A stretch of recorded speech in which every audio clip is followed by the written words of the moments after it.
The video. We checking out this crazy story about this fucking Disney star to killer DJ Daniels. Yeah, I've never heard of DJ Daniels, but probably when I see him as a kid, I probably might remember. I don't know who the fuck he is, but Uncles and cousins were caught up in the street life, and DJ's dad didn't want DJ to fall into the trenches too. So when DJ was 2 years old, the family moved out of Compton and stayed in Rancho Cucamonga for a while. Eventually, we going live every single day. Check out my TikTok, Twitter, YouTube, man. Noah 2 shit on all platforms except Twitter is yg.1knoah. Follow me there. My links in description. Just click on the links, man. Bring you to my YouTube page. Link, like, subscribe, and we're gonna keep it going every day. they ended up in a city east of LA called Fontana, and that's where DJ spent most of his life. When DJ was a kid, his parents thought he should become an actor, so they got him an agent, and DJ started landing roles when he was he looking a little bit more familiar. 5 years old. The first role DJ got was for a Honey Nut Cheerios commercial, and then he got to work with Michael Jordan in a commercial for McDonald's. By the time he was 8, DJ was getting hired on big TV shows like In the House and Grace Under Fire. Family Matters. Never seen In the House or Grace Under Fire. That's for damn sure, so I wouldn't know him.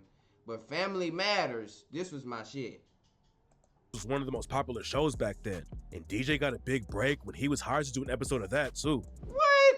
Bro, I seen... DJ and his dad both love rap. Bro, I seen almost every episode of Family... I seen almost every episode. I've never seen this little nigga. So I couldn't have seen every episode if I ain't never seen him. Too, and they were always bumping. Damn, I thought I seen every episode of Family Matters, bro. LL Cool J. And then DJ actually got to work with LL Cool J on his show In the House. Then in '98, DJ scored a massive win and got I think the Hughley's. I think this is what I seen him on. But I ain't never watched this show like that. I think I may have seen it on TV. Hired for one of the lead roles on a show called The Hugleys, which was The Hugleys. Okay, I was close. I said The Hugleys. It's The Hugleys. Okay. Created by a dude named D.L. Hughley.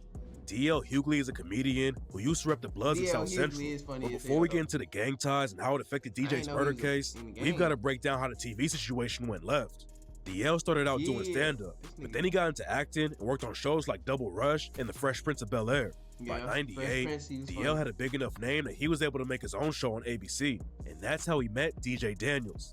DJ said usually, he only had to audition 2 or 3 times for acting gigs, but for the Hugleys, they made him audition 8 times. Damn. ABC was spending a lot of money on the show and wanted to make sure they got the right people.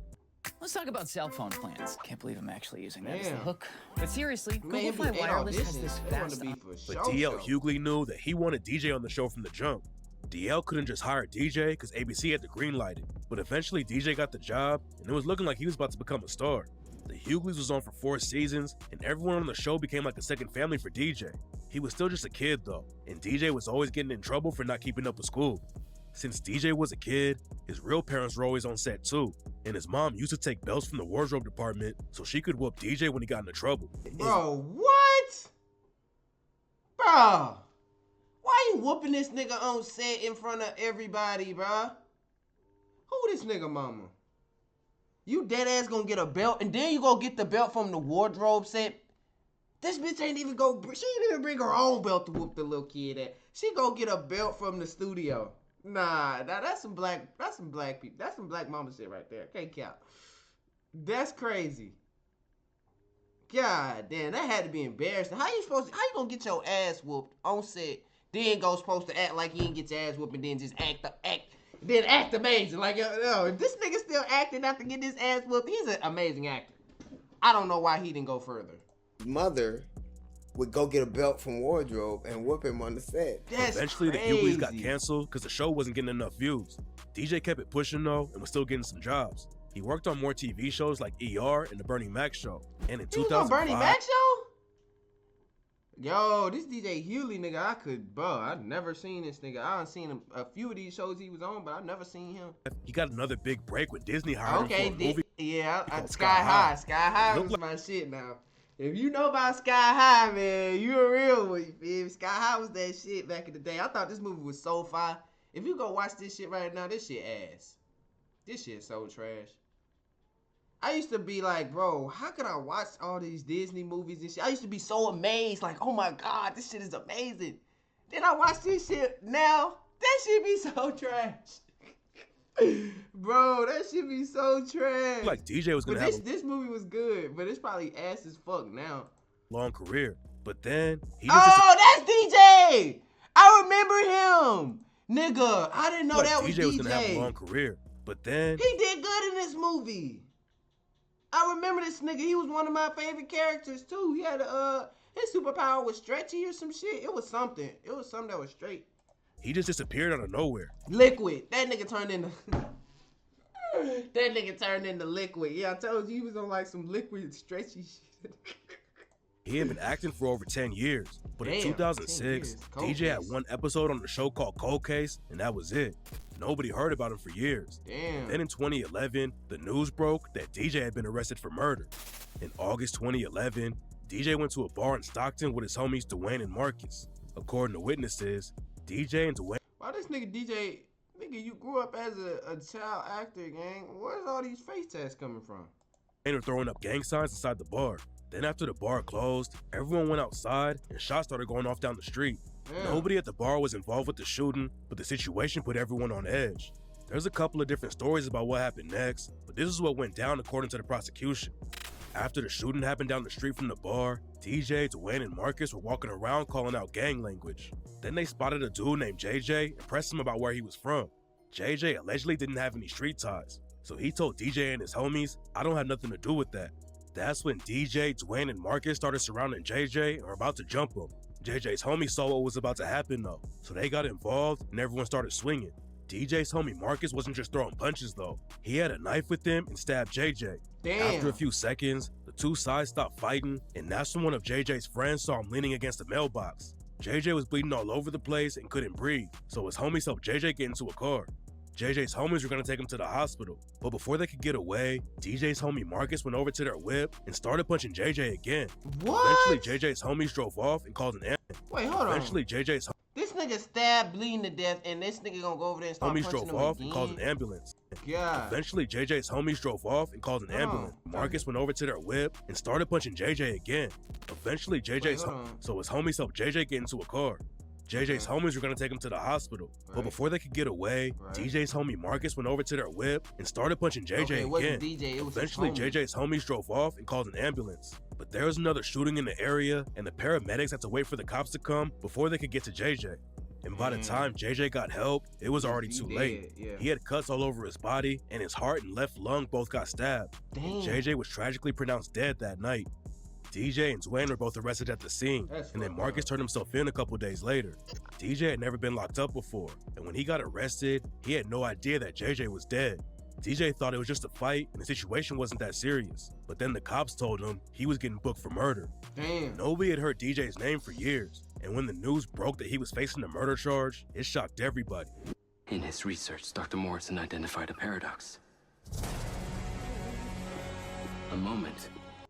The last time people had seen DJ, he was an innocent looking kid on the Disney Channel, not a gangbanger with face tats. Nobody knew how DJ went from being an actor as a kid to getting caught up in a brutal murder just a few years later.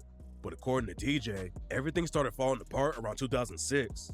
DJ's parents got divorced, and he started skipping school all the time. Legally, you have to get good grades to be able to work as an actor while you're in school. But DJ was— What? Hold on, that's a fucking thing? You have to get good grades to be an actor? I didn't know that shit. But what if you homeschool? What if your parents fucking homeschool you? Then what? He was missing so many days at school that it made his grades drop and he couldn't work anymore. DJ's parents would get on his ass about his grades and he'd get them back up for a little while, but then they'd slide right back down and it made it hard for him to get jobs. At the same time, DJ was getting older and wanted more adult roles, but he was never getting hired for the jobs he wanted. Eventually, DJ's agent stopped rocking with him too, and at that point, DJ thought his acting career was over. DJ was only 19, but he didn't think he was ever gonna get more acting jobs, and he started getting face tats. The nigga face too friendly, bro. He can't get no... Bro, the reason why they stopped booking this nigga, he looked too friendly. The nigga look sweet as hell. He look like a sweet kid. He can't play no killer, dangerous, drug, like he can't play no street role. They gonna have to put some fake shit on him. Dang, bro, folks calling me while I'm live streaming. Gee, yo, stream, hold on 1 second, man. Hello?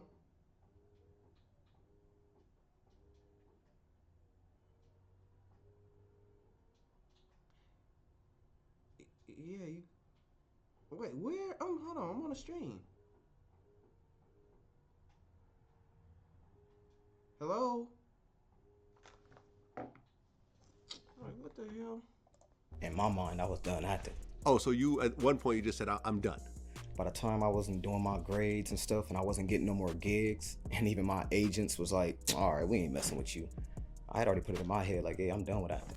Face tattoos are more common now, but back then, nobody was gonna hire a dude with ink on his face to act in their movie. DJ always had street ties because of his family. Unless it's a Mexican movie, goddammit. And his homies. And after he quit acting, he ended up in the trenches. DJ was trying to make it in the rap game too, but none of his tracks ever popped off. DJ was still in touch with DL Hughley though, and DL knew something was wrong. The night before JJ got killed, DJ pulled up to one of DL's stand-up comedy gigs and kicked it with him. DJ was showing DL some of his new tracks and everything was cool, but DL said he felt like something bad was gonna happen. DL didn't want DJ to leave that night because something was off. Every time, you know, your kid leaves the space that you feel like you can navigate, it feels a little off. But really, something was in my spirit where I wanted to say, man, I don't want you to go. But he had no idea that DJ was gonna be facing a murder charge the next time they talked. DL was mad that DJ got caught up in a case like that, but DL came from the streets too. DL's from South Central and started repping the Bloods when he was a teenager. DL had been kicked out of school and jumped straight into the trenches. But then his cousin got shot and killed, and DL realized he wasn't ready for the violence. Before DJ went to trial, the district attorney tried to get him to take a plea deal, but they wanted DJ to flip on Marcus. DJ even had fans writing him while he was in jail, telling him to snitch on Marcus so he could beat the case. But DJ turned the plea down, even though he was facing life in prison. When DJ's trial started, DL Hughley showed up as a character witness and told the court that it don't matter what kind of background you come from, gang. You can be a child actor. You can come from the hood. It's niggas that come from the hood and tell on a nigga for a cheeseburger and a Coke. This nigga came from acting, and he ain't rat on his nigga, bro. Now that's a real nigga. That's all got to do with type of person he is, bro. Y'all heard him say it's fans writing him. It's rats and folks writing him, telling him to snitch on his bro. And he said, nah, nigga, fuck that. I ain't snitching on nobody. He turned that plea down? What? For life? And DJ was a good dude. The situation could have went left though, because the prosecutors knew that DL Hughley had ties to the Bloods, just like DJ. DL was worried that everyone in court might think he was taking up for DJ because of their street ties, and he had to be really careful about what he said.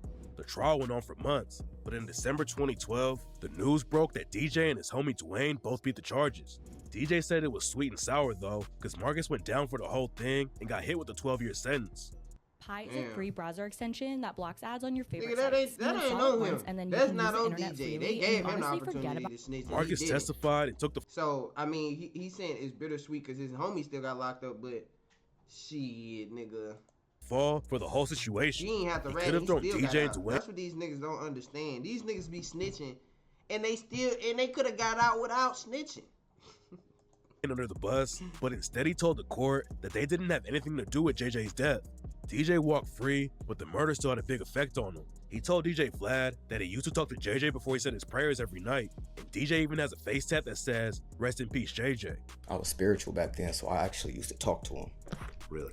Yeah, every night when I pray to God, pray in the morning, I would talk to JJ too. It's a tattoo right here that says, "Rest in peace, JJ." DJ hasn't really aired out what happened the night that JJ died, but he did tell DJ Vlad that they were getting jumped by 16 people. And when Marcus tried to appeal his sentence in 2014, he told a way different story about what went down. According to Marcus, DJ and Dwayne were talking with two women at the bar that night who were friends with JJ. After the bar closed, Dwayne was walking with the girls, and Marcus and DJ were following behind them. Then Marcus went and picked up his knife that he had hidden inside a plant because the bar had a metal detector at the door. After Marcus got his knife, he turned around and saw DJ and Dwayne getting jumped by JJ and his crew. Marcus ran up and started fighting JJ, but then he got knocked to the ground by JJ and two of his homies. Marcus tried to get up, but JJ was still stomping him out, so Marcus pulled the knife out and started swinging. Marcus stabbed JJ a few times and the fight broke up. And then Marcus claims that JJ told someone, "Shoot those motherfuckers." That's when Marcus ran over to the whip that JJ was in and punched him a few more times because he thought JJ might have a gun. Nobody knows which side was telling the real story about what happened that night, but Marcus ended up in prison and JJ ended up dead. Wait. Why would you run back to the car? You hear a nigga say, shoot the motherfuckers, and you run back to that car? Nigga, you could have got shot. If they had a real gun, you would have got shot.